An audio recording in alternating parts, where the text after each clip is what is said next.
Hello?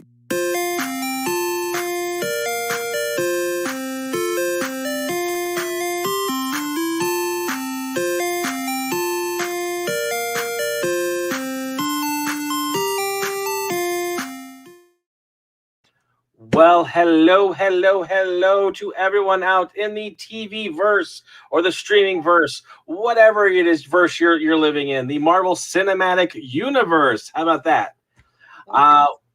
Welcome to I Stream, You Stream. I am Lord Cash. I am being joined by BitOfRits and AllThatPat.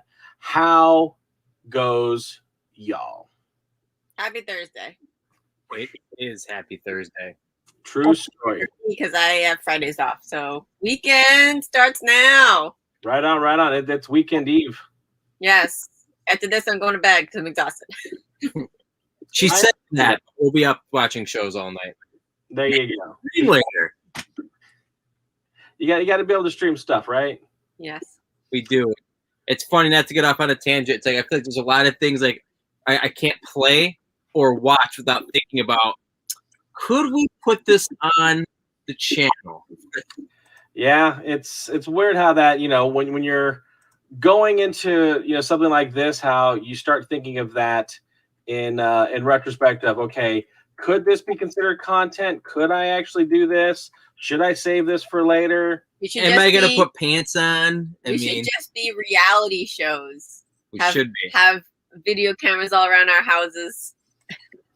Yeah, I'm going to pass. Be the next Miz. Nah. I'm good asking myself. There you go. I've got quite the luscious rump. So I have seen. Moving on. So, Loki. So this episode tonight, we are talking about episode number dose of the new Disney Plus Marvel Cinematic Universe series entitled Loki, starring the one, the only Tom Hiddleston in the title role of Loki. We really did not get... Spoiler alert! We're not there yet. Out there. And really, there's only like one quote-unquote new character, so I don't have any character bios. But definitely before we jump on into any much further, we do want to make sure we cover ourselves legally by saying that there are spoilers ahead. We are going to be covering everything and all things regarding this episode. So spoilers are ahead. You have been warned. Whew. I know. I'm like, my lawyers in the back room, they're like, okay, we're good now, peoples. So many complaints last week. I know. They're like we kept watching, and they're like, "Oh my gosh, you didn't do those till almost the very end." Yeah, I get it. It's scary out there. So, right off the bat, I'm going to ask, compared to last week's episode, how did this episode compare? Better, worse, different? I'd say different. Yeah, it wasn't as interesting this time. Like last time we're kind of like going like, what is going on? It's very quirky. Episode 2 for me anyway. It just got right into like. I don't think action. the word I would use is it wasn't as interesting. It just wasn't as like silly cheesy to me. The quirkiness. Yeah, it wasn't as quirky, but that doesn't mean it was less interesting. I was still interested in what was going on, and there were twists and turns, but it wasn't as silly. Right, I can understand that. There was still a little bit of a humor stuff through it, but maybe not as peppered in. I don't get it. The salt and pepper. Oh, okay. Yes. Yeah, I like that analogy. That's definitely like a which is often called a Pat analogy when he was trying to like explain how and ruin the salad. Yeah, just seeing Owen Wilson's like expressions as he's going. It's like don't. Oh my god! Don't. Like I like the banter between the two now, where Owen Wilson's character of Mobius, he's no longer trying to persuade Loki. Now he's trying to coexist with him, and I feel like there is like a little bit more of a dynamic that's a lot different. I thought the Mobius character definitely came across as quite different this time. Right. Well, a little bit of a jerk, but I know he's under pressure. right. Well, again, he's convinced him to help out, but now he's got to keep him within the reins of the organization. It's like, okay, you're going to help us find this variant of yourself, but there's still rules and guidelines that we have to go by and we have to follow. We can't just do this, and this. We have to go this, and that. So yeah, there's a little bit of, his character changed a little bit. But for the most part, I felt it was still right on par with the character that we saw from the first episode. Just me. So I really did enjoy this episode. I thought it was a nice second step in the evolution of the series. It definitely progressed us. I don't want to say like leaps and bounds by the end of the episode, but potentially we know who the big bad is. That has been revealed by the episode. After some costume changes. Yeah. Yeah, or body swapping. Yes. I actually was saying to BitOfRits midway through the episode, I'm like, I know it won't make sense, but I wonder if at some point he's gonna or she is gonna body swap with Mobius. Maybe. Well, we'll see. By everything is all said and done, we'll see if who exactly. Which I don't know if that's because there's nothing to gain from that. Well, it would just my thought. It would just, if anything, it could create a dynamic of mistrust or trust to kind of get closer to Loki. Like that. Well, I think that's kind of what happened a bit when they took over. Was it B12? B15. B15. B12 is a vitamin, I think. Anyway, so or a shot. Anyway, my battleship to like give Loki the opportunity to kind of get away a little bit and show if he was really trustworthy or not. So I think that was kind of what allowed it, because then you still have Mobius, who is feeling like he maybe can trust him, but he's not sure. But if he was with Mobius and Mobius was the one that got passed out or became passed out, B15 would definitely not have trusted the situation. Right. Yeah, definitely how it played out, because now Mobius has lost track of him, and then now B15 has lost track of him. Mm-hmm. And under B15's guide, he's actually gotten fully away. Whereas at least when they were still the TVA, Loki was not able to go anywhere. Right. Now, if I'm I want to make sure if I remember how I saw this at the end. Mobius and the other TVA, they did not see the woman leave. They just saw Loki go directly into that, correct? I believe she went through, and then shortly after that, you saw them kind of coming around the peripheral view of the door. So, like in that viewpoint, then I think that Loki does look like he basically betrayed them. Yeah. Right. So I know there's been various promotional stuff that's in the trailers that you see where it's you've got Loki and he's got his helmet back and he's got the vote for Loki presidential button and everything of that nature. So and he's like, what'd you expect? So I kind of almost feel that that's going to kind of play into that a little bit,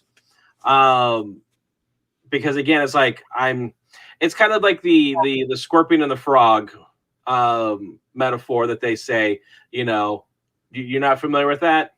No, not at all. Basically, there's a scorpion and a frog. They're trying to cross the river. The scorpion says, "Hey, frog, float me across." And he's like, "No, you're going to sting me. Then we're both going to drown." I was like, "No, I would not do that to you. I'm not going to kill myself." So, okay, the frog lets the scorpion hop on the back. About halfway across the river, scorpion stings him, and they're like, "I thought you were going to swim." I was like, "Well, It's my nature. I had to do it. So it's kind of like the Loki is a scorpion. It's like I'm not gonna stab you in the back. I'm not gonna betray you. You've done it to literally everybody, but I'm not gonna do it again. I've got over it. And then potentially at the very end, he betrays them by, quote unquote, going with Lady Loki. Right. Yeah. No. That. I mean. Yeah. Now, what were your guys's? If you had like a favorite moment or two, was there a moment in this episode that kind of stood out? Like they'd be like you remember it, like say a year from now, like a moment that you thought was pretty funny. Specifically on this episode, I don't know. I know because I forget a lot of this stuff. I really do. But there's one moment for me that actually did stand out more than any. Okay, and what was that? I was asking you first. I know, but I want to get the ball rolling. Maybe give us since you've just sprung the idea on us, give us a moment to let the gears start to go around.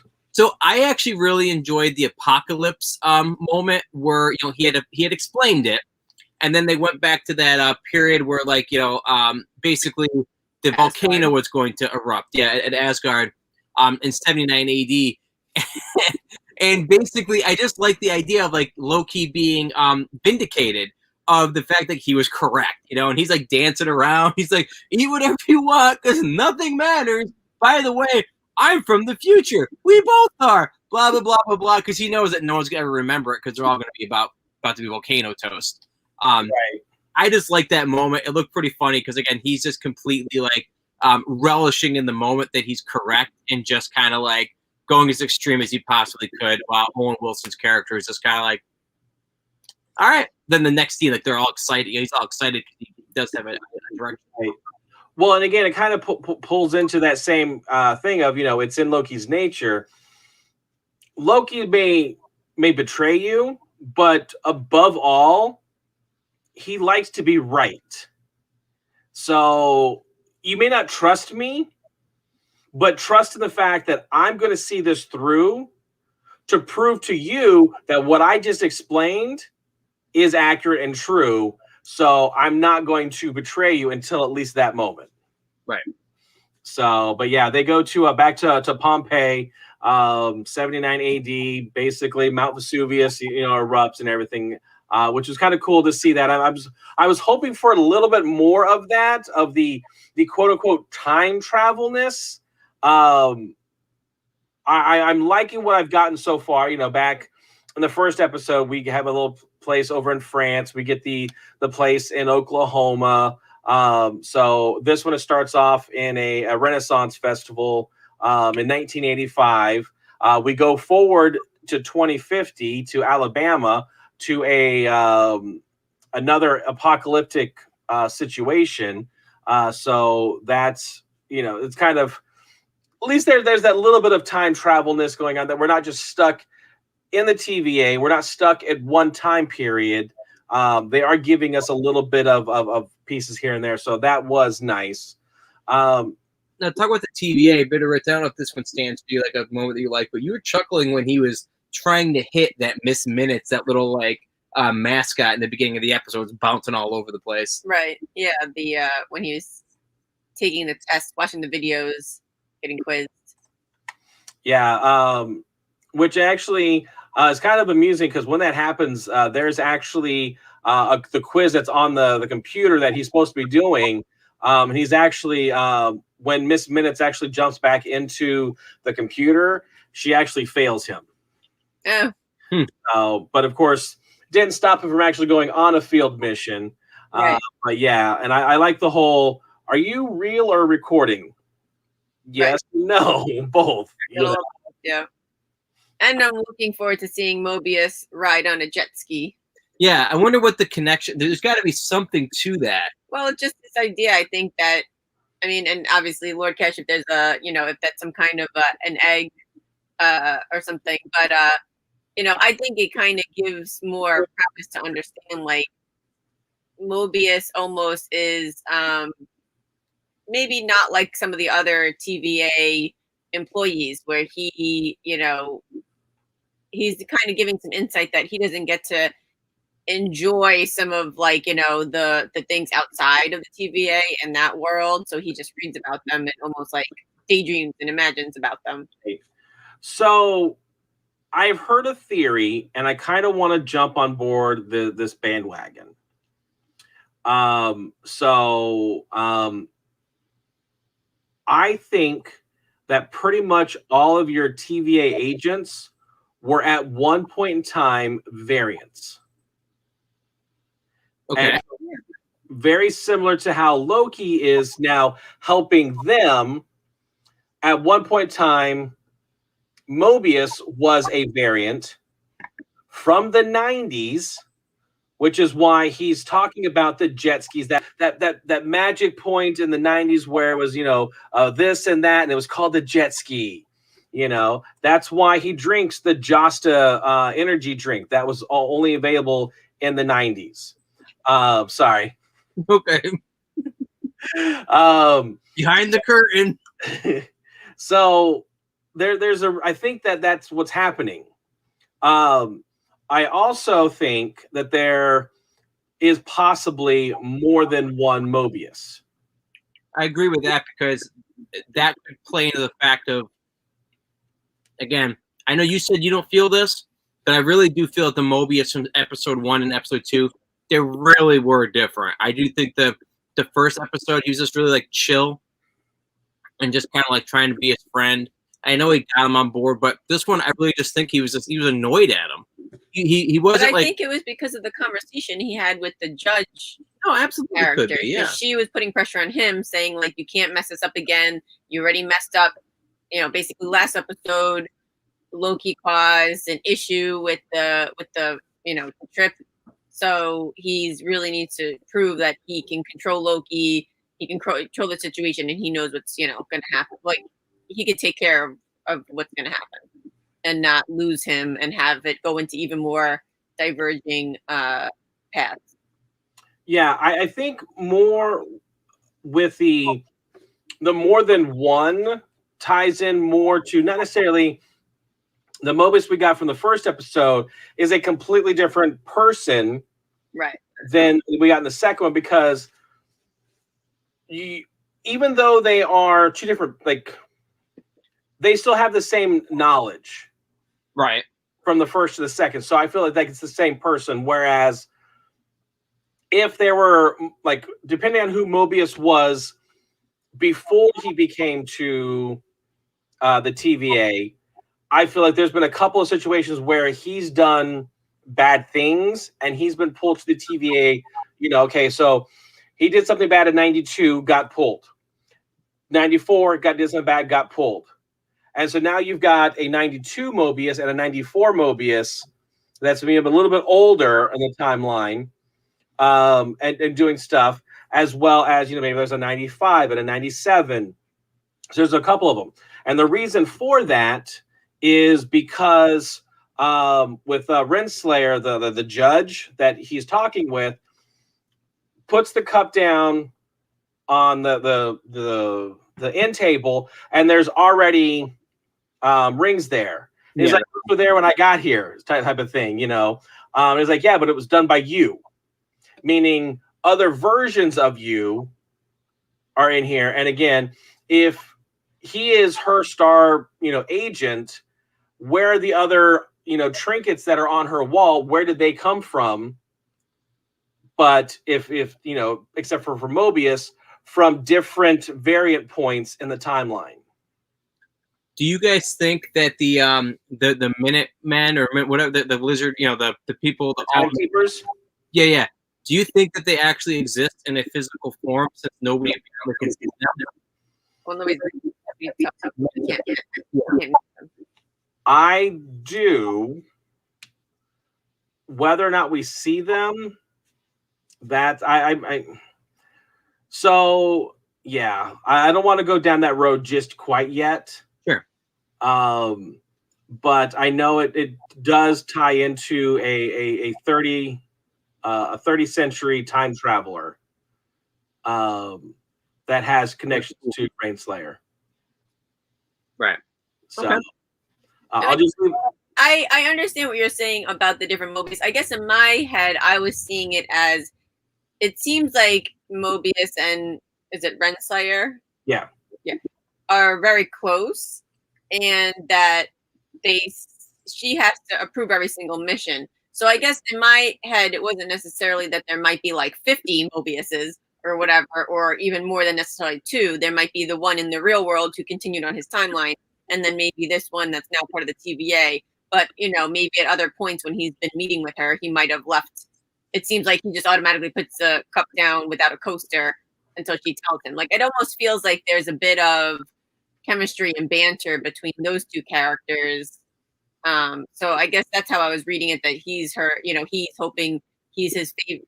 He is her favorite agent, because he's trying to keep on her good side and kind of flirty with her. Right. It's just the fact that there's, he points out, oh, there's this trinket, that trinket. There's a snow globe. There's, this other thing, the pin that he signs the document with. He's like, oh, I don't remember this. Must be from your other, favorite agent or something of that nature. So yeah, I do remember that. I just thought there were potentially multiple, just like general agents. But yeah, it could be that there's multiple versions of him. That's it. I'm interested to see what we find out in the future. Yeah. So we'll just see how everything plays out. But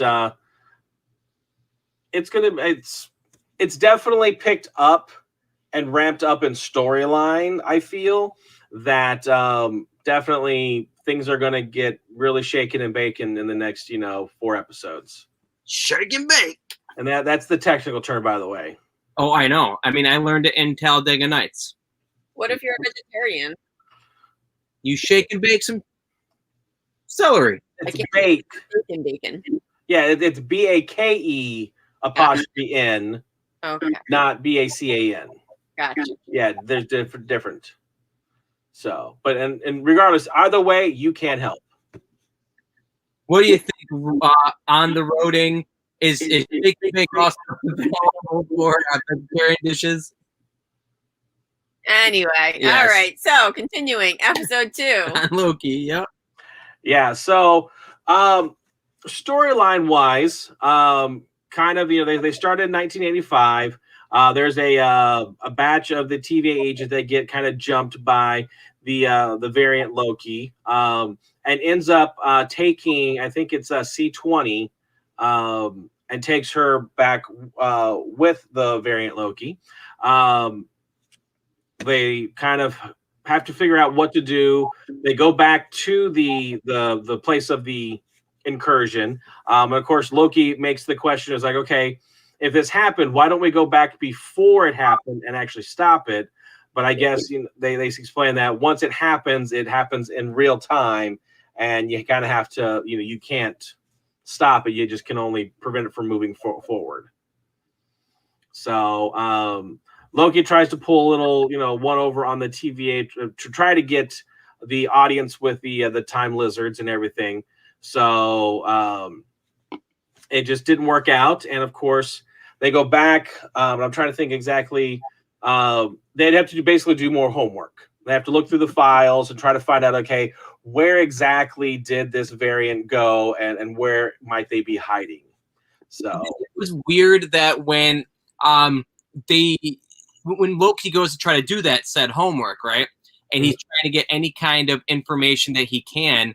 There's literally one file that's available to him, and that's the one about. He had a bunch on the table. He was hoping to get more information that was outside of his purview. And the only thing that he is allowed to look at is anything related to him. Really. Yeah. So that's, it wasn't that he could only have one file. He had a whole table of files. He just was trying to get things he wasn't supposed to be able to see. Right. Well, again, it's dealing with his life and the various variants that are possibly out there. Possibly those ones what he had. And of course, then that's when he stumbles across the destruction of Asgard event details, which was considered a Class 7 apocalypse. Of course, that was, I thought it was nice because the heart that they gave Loki last week with seeing his mother die, seeing his own death, him kind of breaking down, they further solidified that when he actually looks and sees the casualties are like literally are almost to 10,000 Asgardians. Yeah, and he starts to tear up. Yeah, you see that close up of shot of his eyes, and it just starts to well up, and I'm like, man, I feel for you, man. I feel your sadness, and I'm like, that's credit to Tom Hiddleston as an actor, as a performer, and then of course that the music that they played with it, that violin was just heart wrenching. I loved it. You loved his pain? I did. You are sick, sir. It happens. But you know, you've got that. You just see the emotions being portrayed there, and it just I feel for him, and I feel I appreciate what he's doing there. So, but yeah, what was your thoughts on that moment when he kind of realizes that his home, not only that did he die, but his planet, everyone that he might have known is dead. You know, confused why there were only 10,000 people on his planet. Well, because when the planet exploded, there were still the 9,719 people that were still left on the planet. Everyone else was loaded up onto the ship that Thor had, and they flew off. Oh. Now, technically, they also died because when they met up with Thanos, he pretty much, wiped them all out. Except for I think at I'm trying to think, there may have been a secondary batch that was with Valkyrie and Korg, that they were off trying to find something, but a vast majority of the people that were on the ship got wiped out by Thanos and the trying to think what the Black Knights or the Black Order, like Maw and all those other ones that are under Thanos. I forget what they're called. So, but yeah, that's why when the planet exploded, they weren't able to get basically 10,000 people off of it. Right. So, and I really don't know exactly, since they live for a long time, they may go to other realms and whatnot. There's, 8 others. So why stick around on Asgard? Go vacation somewhere else. But no, I agree with you though that was like a moment that does establish him, because like that helped later on when Loki is trying to kind of I guess outsmart the other Loki. He starts to kind of say like, you have to trust me because I'm basically trying to screw over the TAVR. Basically, he's trying to convince the other Loki later on that he's undercover himself, and he cannot be trusted. But at that point, because of what's already been established, we as the viewer actually say he is trying to trick him, because we already know what Loki's no, he's trying to trick her. Well, he's trying to trick. We don't know it's him at that point. Yes, but yeah. I think it's getting confusing with the hints. Right. We know he's lying at that point, and he's a more trustworthy character. Right. But of course, during that time when he's actually looking at the documents for the explosion, he does see that there is 0 variance energy detected, which of course, being that this is a apocalypse level event, there's 0. That's when he rushes to Mobius and hey, look, I got this idea. It's way out there. Let me see your salad. I'm going to explain it all to you. And just starts messing everything up.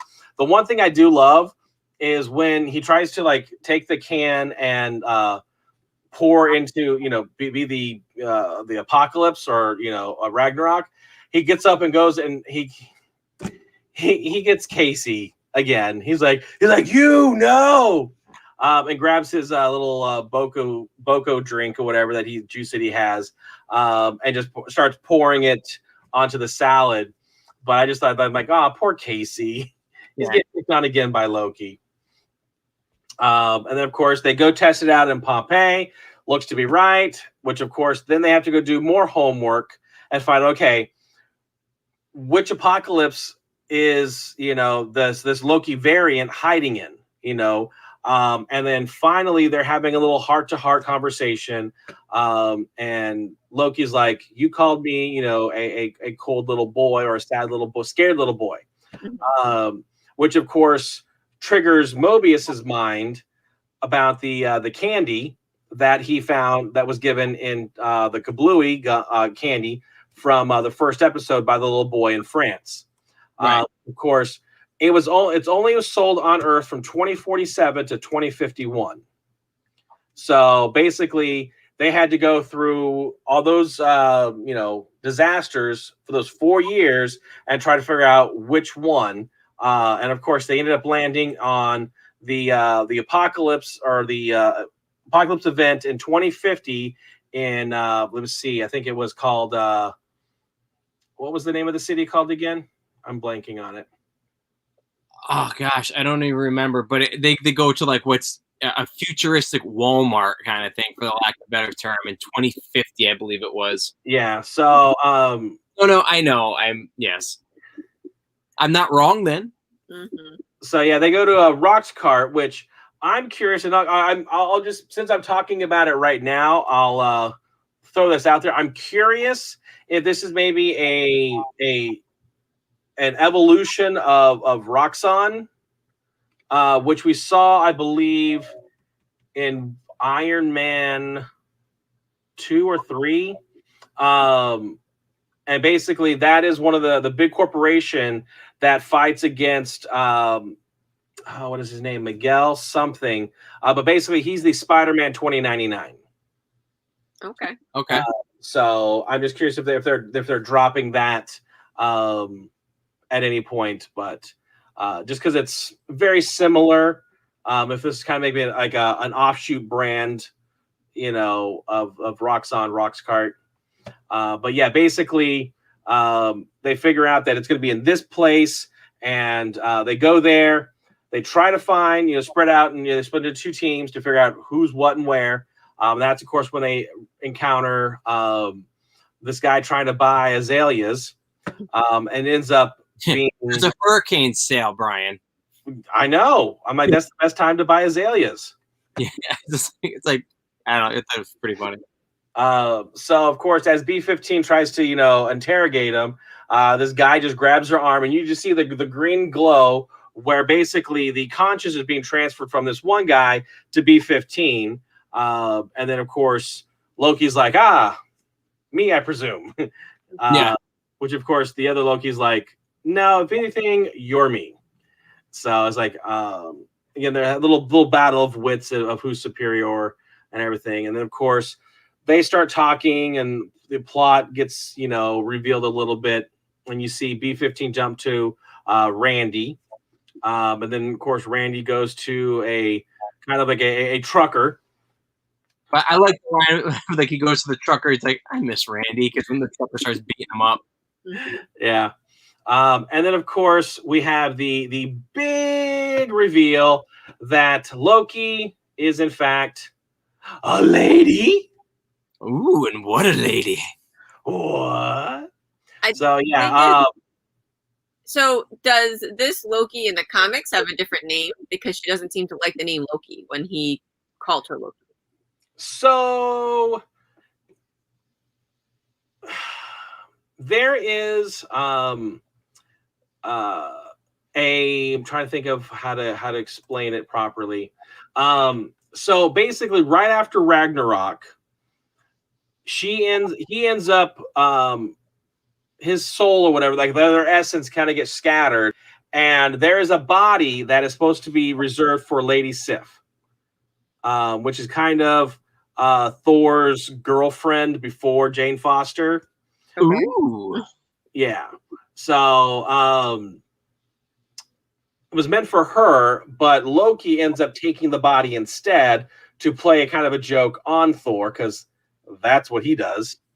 They are fools. And I'm trying to actually think if there actually is another name. This person does go by a different name, and it is revealed in the show You just have to be very, very creative and, diligent to find this. Okay. So since we're pretty much at the end of the episode, I'm going to go ahead and make that transition to Cinematic Universe Easter eggs. Smooth transition. Yeah. You did there. So with that, we mentioned that the lady Loki, as she was kind of dubbed, if you go through the credits, the American version, she's listed as Loki variant or the variant, and a lot of other international ones as well. Except for, I believe, one of them, it's of the Latin, or I'm sorry, the Latin, not Latina. Wow. Loki speaks Latin while in Pompeii, and that's why that's in my brain. So, but anyways, if you look, the second name is Sylvie.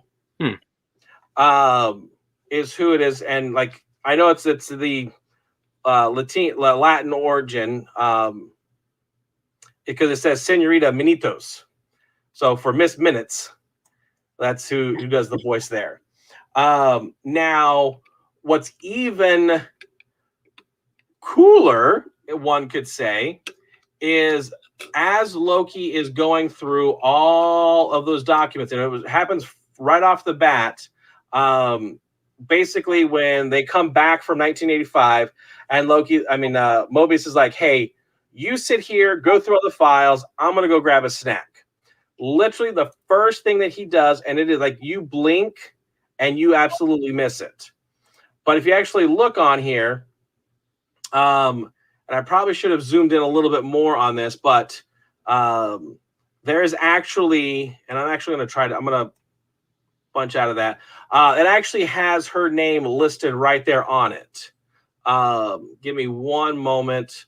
Talk amongst yourself about what you thought of Lady Loki. Woo! Well, actually, I'll take the opportunity right now to kind of talk about some of the other shows that you can watch on the New York Nerd Show Network. Because right now you're watching us with the iStream Ustream. It is every Thursday at 8 p.m. But you already knew that. Tomorrow you can catch us with the Funko Royalty Show. Saturday is Mail Call Mail Time. That one we basically share some of the things we get in the mail, as you might expect. We get a lot of subscription services between the three of us. Call the Wild. It's garage sale season, so you never know what we're going to be picking up in different stores and different yards. On Sundays. Yeah, that airs on Sundays. Monday is Crazy Card Collecting, where we go through a variety of different like retro card packs, some newer ones too. Now that does tie into our monthly contest, where like actually once a month we basically take one of our subscribers at random and we send you a package of different cards kind of mixed together from our various episodes. Slam Nation Wrestling covers the world of professional wrestling, WWE, AEW, NWA, you name it, we talk about it. Game Room, video games. We play some games, we talk about games, we review some games on Wednesdays. And like right now you're seeing iStream, Ustream. All these can be seen as well on replay. You can go to our YouTube channel, also our Twitch and Facebook channels, see all the different past episodes. Yep, 8 p.m. every day.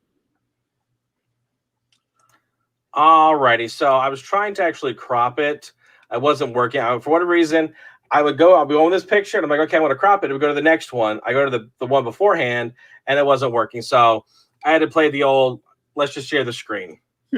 So here's a little bit close in, but right there at the top, you can actually see where it says Sylvie, and then it's Laufey Dolter, because instead of being Laufey's son, it's the daughter of Laufey.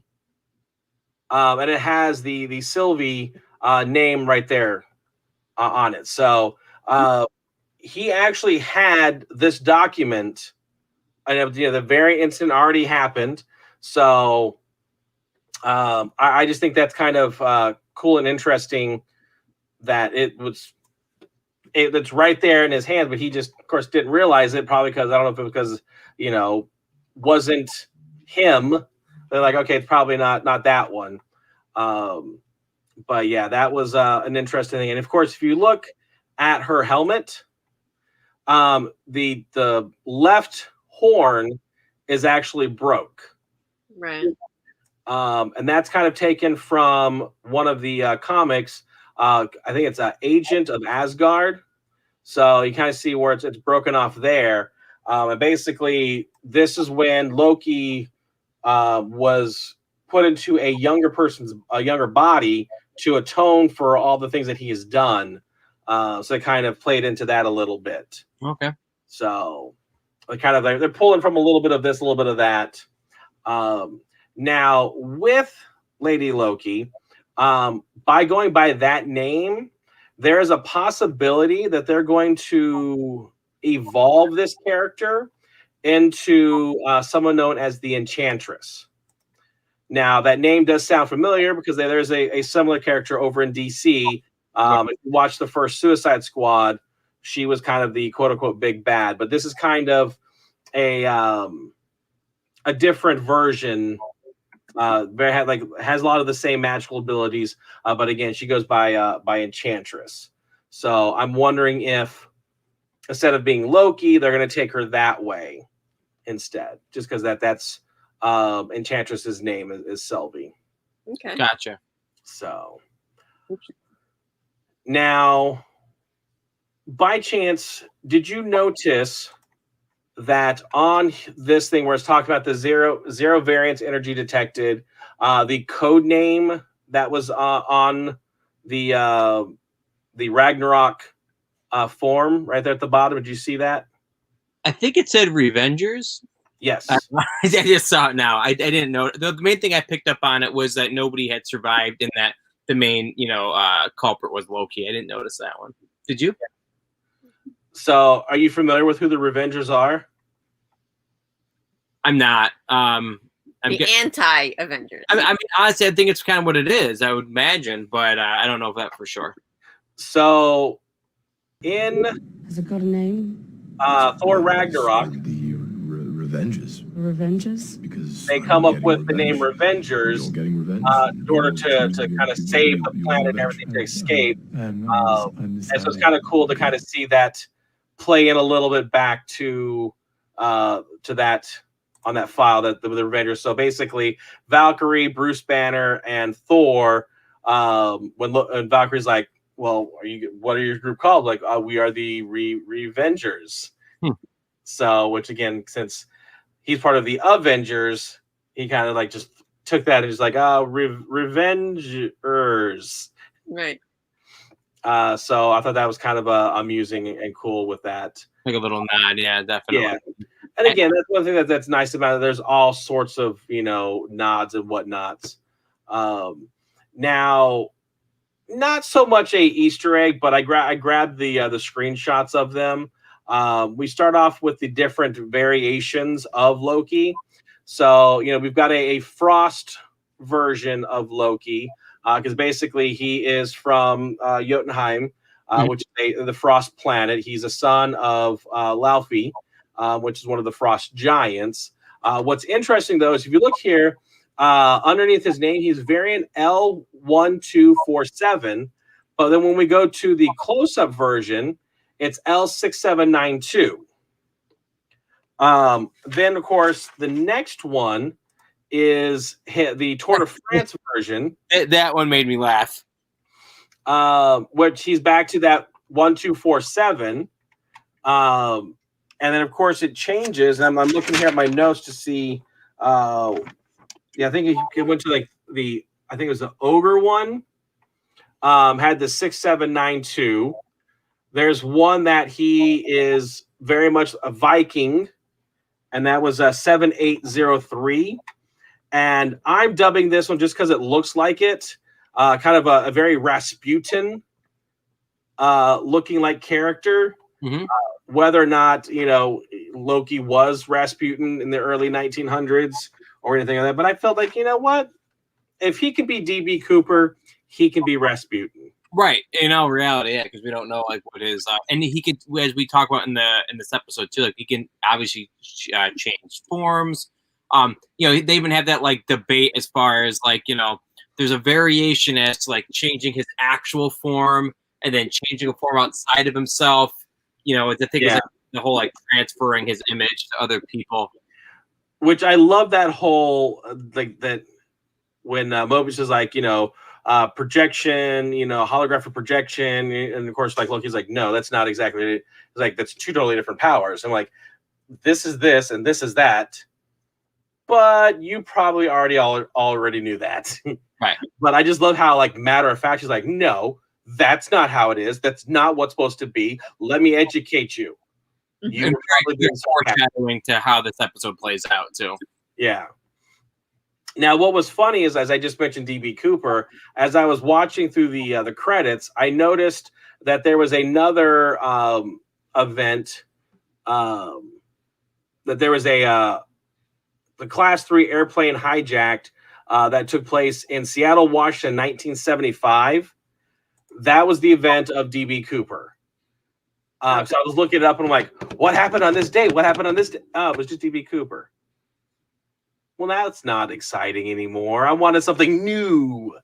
Well, it still ties into it, and they don't let you forget it if you know where to look. Exactly. It was still cool. I still enjoyed it, but again, I was hoping for a different something. Just right. Like, oh, he was Loki was tied to this event and that event.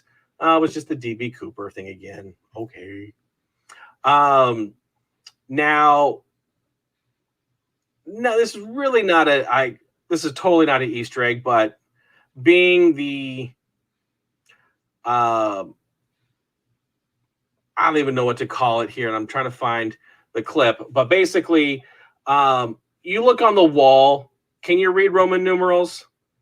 LXX1X. That's isn't that it's 2029, isn't it? Oh no, it's 1,000 or 79, whatever. Oh no, yeah. Because L is 50, so yes, 79 AD. Basically, the wall has the year on it. Yeah, which I thought was kind of cool because I'm like, okay, LXX, that's 70, IX, that's 79. Oh, that's the year that they went to. Right. Like, okay, that was kind of cool. Now, in the first episode, we see the elevator panel with these weird looking floors and everything. Now, what's interesting is at some point, so I'm going to point out on the left, you have 2W1 LK3. 2W1 and LK3 are in the background as floors. And they're like in sequential order. So basically, you push those buttons, that's where you're going to go. At one point, there's 372 TSY. Those were on there. And then there was even another one when the librarian, you got the LK3 and SYF. So if, of course, that was just a static shot of the elevator panel, but it does a scrolling up. So you actually do get to see more than just that. And I thought that was amusing. Right, tying it together. Yeah, the details of it. Yeah.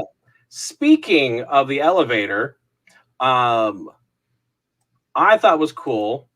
So this is the shot that we see in the show where basically they're coming down the elevator. It's like a spine and giant rib cage. That's why I mentioned the BitOfRits. It looked like, I don't know, like, yeah. And of course, you get to the bottom and you've got your timekeepers there. Guess what? I've actually ridden that elevator. Oh yeah, are you Loki? Are you a variant? No. So this is what the elevator actually looks like. It's from the Atlanta Marriott Marquis.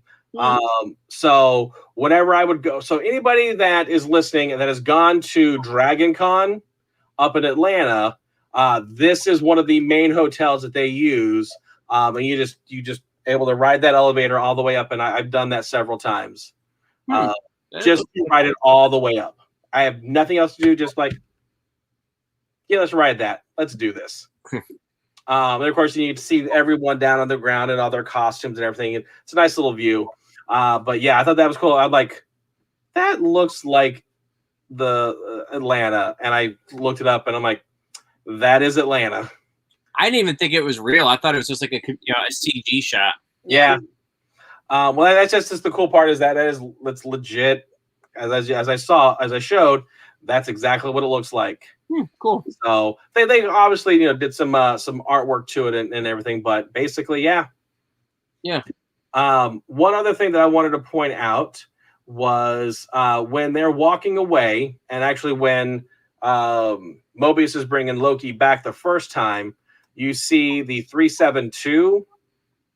Now, that actually ties into Thor 372, where in 371, this is the first episode that you actually, the first appearance of the TVA. And in 372 is when you actually get that backstory into who the TVA is and what they represent and everything of that nature. So I thought that was a kind of nice little nod to the actual first appearance of the Time Variance Authority. So Nice. Yeah, they always have those like little like numerical Easter eggs, if you will. Yeah, so like you always got to check those out. Now, when we get to the first thing is it jumps to 1985. What do you think of when you think of 1985? Well, Not Ren fairs. not Ren fairs, but so it's what is it? October 5th, 1985, something like that. I think of Back to the Future. I really do. Yeah. Oh.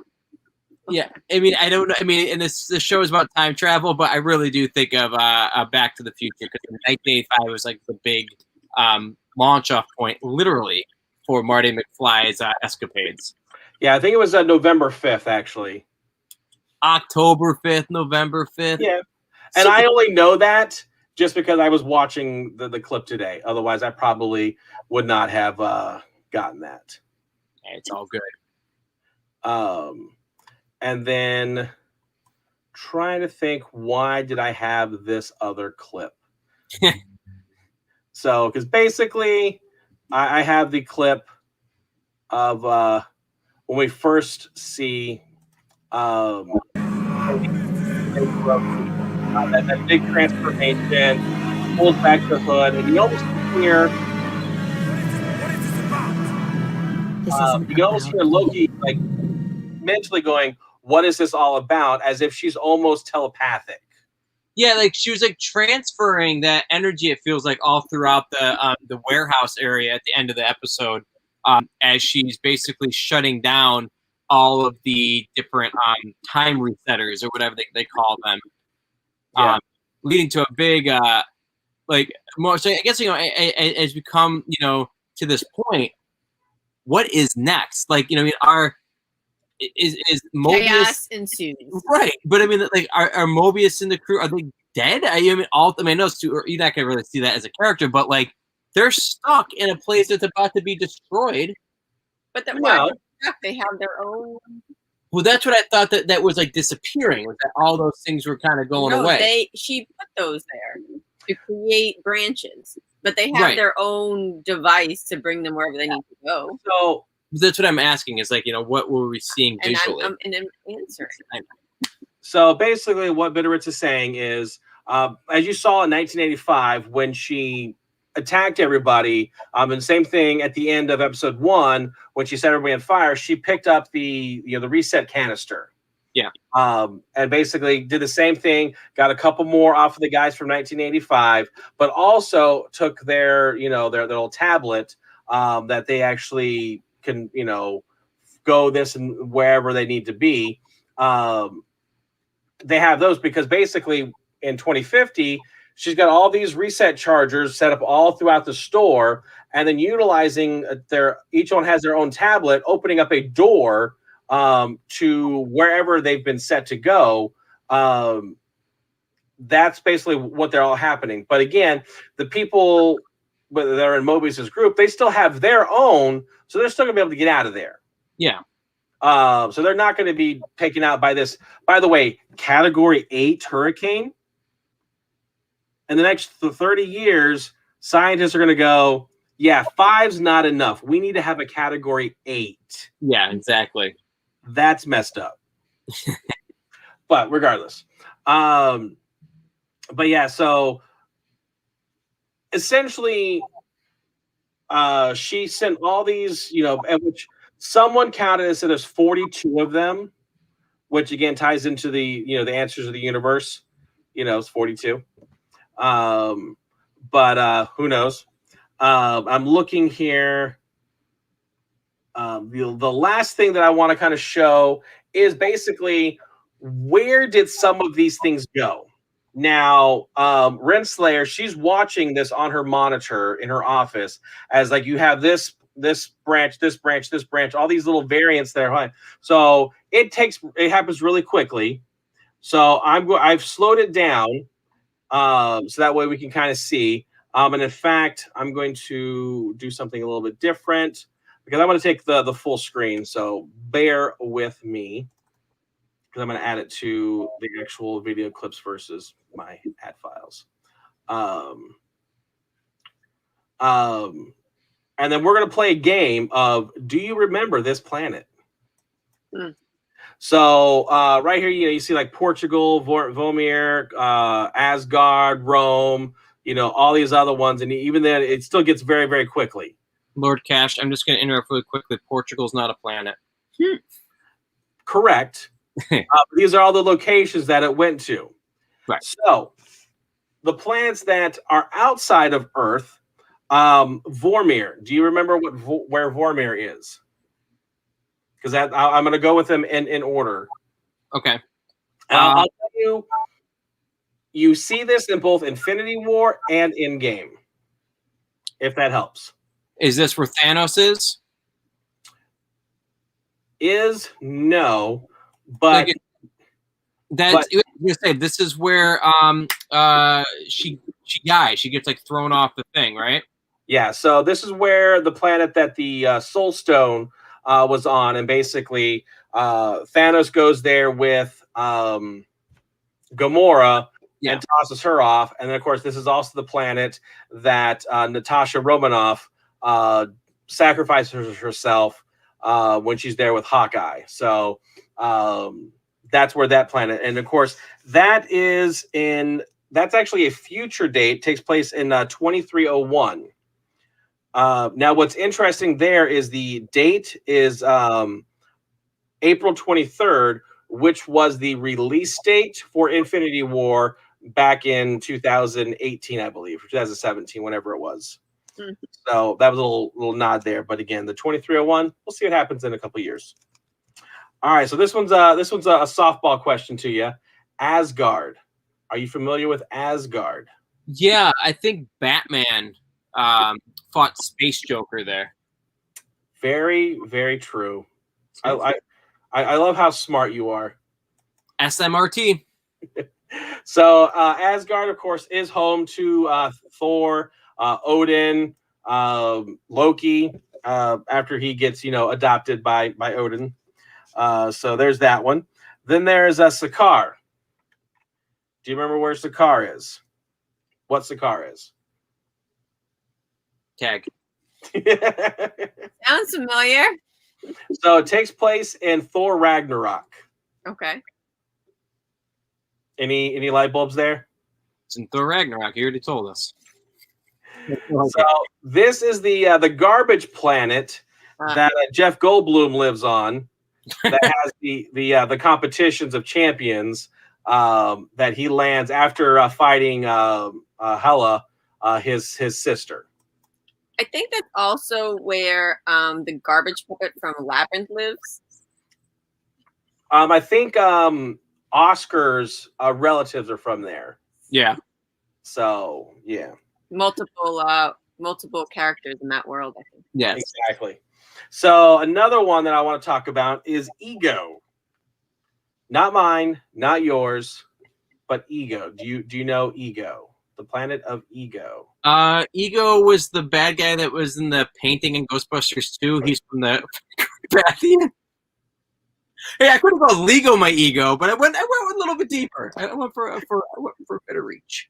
If I could give you a gold star right now, I would. That was right there. Yes, I will. That was well played. I like that one. So Ego was the planet that basically was Kurt Russell's character in Guardians of the Galaxy 2. The Ego, the living planet. Yep. So basically, Peter Quill, being the son of Ego, had some of that powers. That's why he was able to hold the power Infinity Stone in the first Guardians of the Galaxy and not die, because he had basically had those godlike powers to him. Alrighty, Titan. Do you remember Titan and who lived on Titan? Well, I mean, all joking aside, Titan, isn't that a Greek mythological planet that's like a living planet? Do they do the same thing with the Marvel universe? Right. So, well, I know in Greek mythology, there's the Titans, who are the gods of the Zeus, Hera, and all those. Like that's like Kronos is a Titan, right? And then Zeus is one of his kids, and is technically a god. I think Titan might actually be one of the moons of Jupiter or Saturn. I think. But that being said, Titan looks a little bit like this. And this is where Thanos lived. Right. I remember seeing that background, the big star things. Yeah. So I know we talked about it last week's part of the Kree War that may have happened.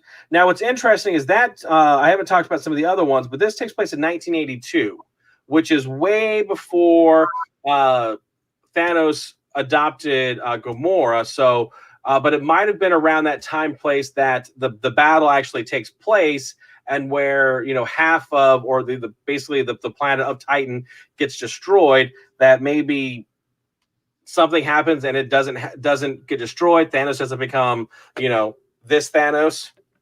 So, but anyways, what about Hala? I ain't from there. Hollaback Girl? No, Yeah. I don't know. I was trying to work it in there. Jennifer Lopez is from Big Booty? I don't know. I'm gonna say, who does the Hollaback Girl? Is that that's Gwen Stefani? Never mind. Don't delete her She- name. She ain't no hollaback girl. That's Right. My apologies to Gwen Stefani, Jennifer Lopez, and anybody else that I may have offended within that. Is Jennifer Lopez. She's terrible. Oh, stop it.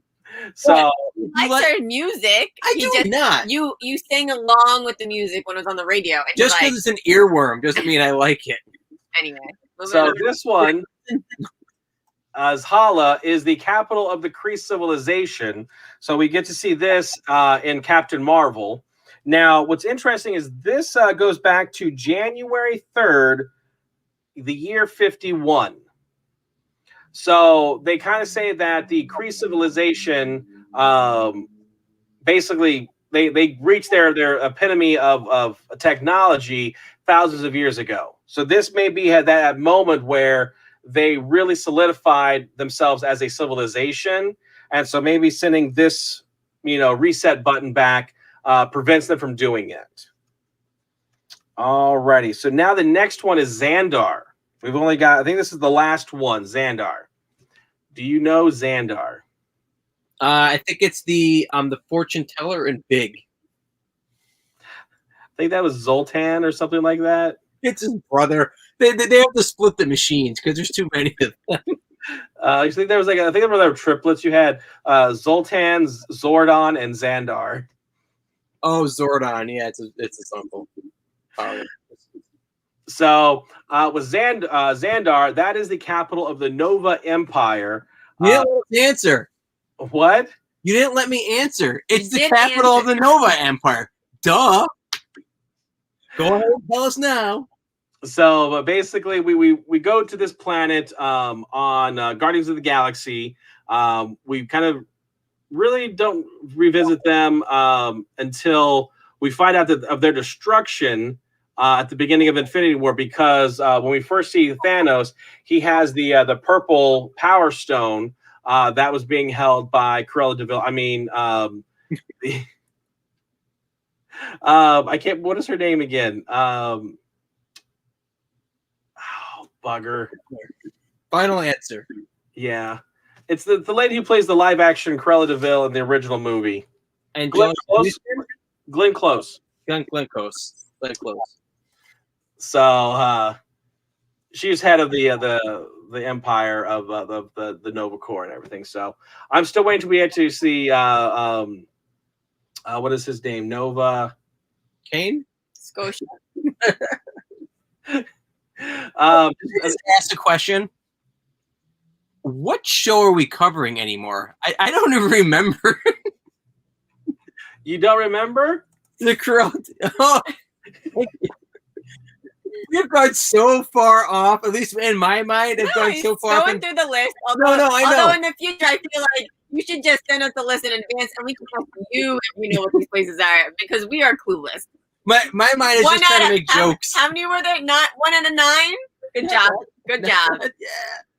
Yeah. Well, like I said, that's why you got to do your homework. You got to do those Marvel movies because there's some good stuff in there. I was actually pretty happy, genuinely. We're thinking about it. I'm like, it does sound familiar, most of them, but yeah. I don't know that most sounded familiar, but a couple. Yeah.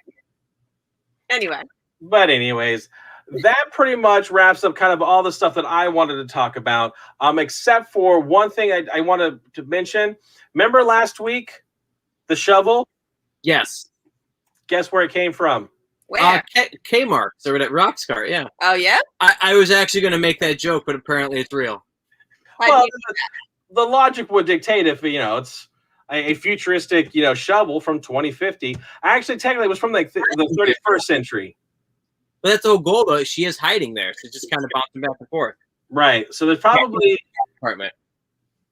An event in the 31st century where that comes, because actually it has. I take that back. That's not where it was from. Oh. So I'm going to withdraw my statement. Okay. So What's wrong with him tonight? So anything do you guys want to add before we head on out for the evening? Yes, 7 plus 12. What does that give us? 7 plus 12. I have a question, but it's not necessarily with this specific episode. They announced the Guardians of the Galaxy 3, right? Yes, they have. And when is that supposed to come out? Far in the future, I presume. Not as far as you may think. I know. I saw that they released a kind of a. I also wanted to talk about this. The Loki has the #1 Marvel. I think I would almost say it's even beats a lot of the other stuff as far as U.S. viewers. The premiere for WandaVision back in January 15 had 655,000 U.S. views. Wow. Or Falcon and the Winter Soldier, they did on March 19th, 759,000, so about an extra 100,000, 104,000 extra. And then the premiere on June 9th had 890,000. So you're looking at 131,000 extra people watched Loki. Then they did Falcon and Winter Soldier, and 235,000 watched Loki versus WandaVision. Well, they may have watched them later, but that just was on the premiere. Right, the premiere, is that correct? Right, that's how many watched it that week. Right. I mean, it just establishes that the fans are believing in the studio on Disney Plus. So I would imagine the next series, which would be the What If, I believe, will have hopefully even more. Possibly, I don't think it will because it's going to be animated. So therefore, it's not going to do the big draw. Again, but he said it's animated. Big draw. Yeah. I mean, I also think the What Ifs are like one-off episodes versus this is kind of leading a story that is part of the overall picture. Very true. With that, one storyline is not going to lead into the next. So you essentially could have 10, 16 episode premieres. So it's going to be this episode featuring this character did the best out of all of the episodes. Right. So as of right now, this is kind of the Marvel slate. So Guardians of the Galaxy, I know they say there's the holiday, so May of 23. So we've got about 2 years before we get Guardians of the Galaxy 3. That's funny though, the holiday special. Yes, I'm excited for that. They have good music, so that'll be fun. And they just announced last week the video game. It's coming out on all the current consoles and the last gen consoles, the Guardians of the Galaxy game. They announced it last Saturday, I believe. What is Moon Knight? Pardon? Moon Knight. So I won't even go there. Well, when the moon hits your eyes like a big pizza pie, that's a Moon Knight. Only when the okay. My love, do you understand? Yeah, okay. Oh. So is I Am Groot going to only have I Am Groot as the entire It'd be amazing. entire script? I'll know it by heart. That I don't know. I'm not sure exactly what I Am Groot is. It's going to be, I think that was going to be Disney Plus. Whereas like the Guardians of the Galaxy Volume 3 will be released in theaters. I can only hope that there'll be shorts and it will be like interview questions and every answer is I am Groot in a different tone. I just want to see it subtitled. Anyway, sorry. So Moon Knight. So it's a Egyptian character. You kind of can see by how it's laid out there. It's got that the Egyptian moon. But Oscar Isaac, who plays Poe Dameron in the new Star Wars film, he's going to be Moon Knight. I don't know a lot about him at this given moment. I've seen him in a couple of the Spider-Man episodes, cartoon episodes. But basically, there's a Egyptian power that he has that he's able to, but does a lot of like martial art type fighting and things of that nature. It's really, really, I'm excited for it. They've officially wrapped on Thor: Love and Thunder. So that's going to be I think they're almost done with Quantumania, which is going to play into Loki. Like I know a lot of stuff that's taking place in Loki is going to really affect the MCU moving forward. Right. And then one more question. Yes. So how often do they kind of add in like unannounced things, or is that probably the slate? So that's probably that's pretty much it because they this was kind of announced last December during the Investors Day, where they announced all these stuff. So that's just the Marvel stuff that's going to be on Disney Plus as well as in the theater. There's a whole bunch of Star Wars Lucasfilm that's supposed to be coming out. There's an Ahsoka series. There's Armor Wars and things of that nature. Various other things dealing with the Star Wars universe. There's supposed to be a new Willow series that's supposed to be coming out. And I think it actually will have what's his name? Who's Willow? Warwick Davis. There you go. So he's possibly supposed to be in it as well, reprising his role. So it's a continuation, not necessarily a reboot. Yeah, no, I would imagine. Not make any jokes. All right. But since they did the Investors Day, they kind of laid out their slate. Unless something drastically happens, that's pretty much going to be your slate. Yeah. So I'm excited because, again, there's just a bunch of stuff coming out. If you actually look at it, June, July, August, September, there's a late 21 of Miss Marvel or Hawkeye, so we could get those in October. There's a November, there's a December, and then it's like I said, there's something coming out every month this year with Marvel related. So crazy. Bring it on. Yes. Alrighty, well, that I think wraps up this episode number 2, The Variant. So we thank you for watching. We do ask that you subscribe to the New York Nurso channel. I know we already kind of went through the what shows we have, so definitely check us out. Tune in later. We have more videos on YouTube, so go watch those. We have lots of stuff. We enjoy doing this, and we hope you do as well. So again, show us the love and spread the word of the nerd to all of your family and friends. Have a good night. Adios. So as they say, if you can stream it, go watch it. Bye-bye, everybody. Hello?